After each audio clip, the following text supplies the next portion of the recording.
Hi guys, ഇന്നൊരു egg റോസ്റ്റിൻ്റെ റെസിപ്പിയാണ്. Pressure കുക്കറിലാണ് തയ്യാറാക്കുന്നത്. ആദ്യം നമുക്ക് പ്രഷർ കുക്കറിലേക്ക് കുറച്ച് വെളിച്ചെണ്ണ ഒഴിച്ചിട്ട് അത് ചൂടാവുമ്പോൾ അതിലേക്ക് കടുക് ചേർത്ത് കൊടുക്കണം. എന്നിട്ട് നമ്മുടെ കടുകൊക്കെ വറുത്ത് വന്നിട്ടുണ്ട്. ഇനി അതിലേക്ക് ആവശ്യത്തിനുള്ള മുളക് പൊടിയും കുറച്ച് മല്ലിപ്പൊടിയും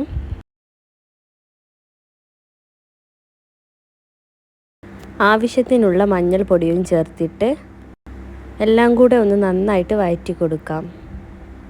അതിനുശേഷം അതിലേക്ക് 4 വലിയുള്ളി അരിഞ്ഞതും ചേർത്തിട്ട് ഒന്നുകൂടെ ഇളക്കി കൊടുക്കാം.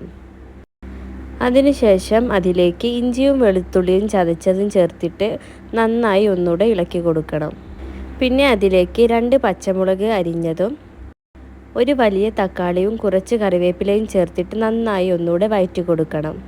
എന്നിട്ട് അതിലേക്ക് ഒരു നുള്ള് ഗരം മസാലയും ചേർത്തിട്ട് ആവശ്യത്തിനുള്ള വെള്ളവും ഒഴിച്ചു കൊടുത്തിട്ട് നന്നായി ഒന്ന് ഇളക്കി കൊടുക്കണം.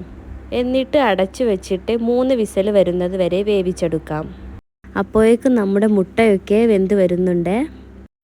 ഇപ്പോൾ നമ്മുടെ എഗ് റോസ്റ്റിലേക്കുള്ള മസാലയൊക്കെ റെഡി ആയിട്ടുണ്ട്. അത് നമുക്ക് ഒന്നുകൂടെ ഇളക്കി കൊടുക്കണം. എന്നിട്ട് അതിലേക്ക് മുട്ടയൊക്കെ ചേർത്ത് കൊടുക്കാം. ഇപ്പോൾ നമ്മുടെ എഗ് റോസ്റ്റൊക്കെ റെഡി ആയിട്ടുണ്ട്. ഇത് അപ്പത്തിൻ്റെ കൂടെയൊക്കെ കഴിക്കാനായിട്ട് നല്ല ടേസ്റ്റാണ്. ഈ വീഡിയോ ഇഷ്ടപ്പെട്ടാൽ എല്ലാവരും സബ്സ്ക്രൈബ് ചെയ്യണേ.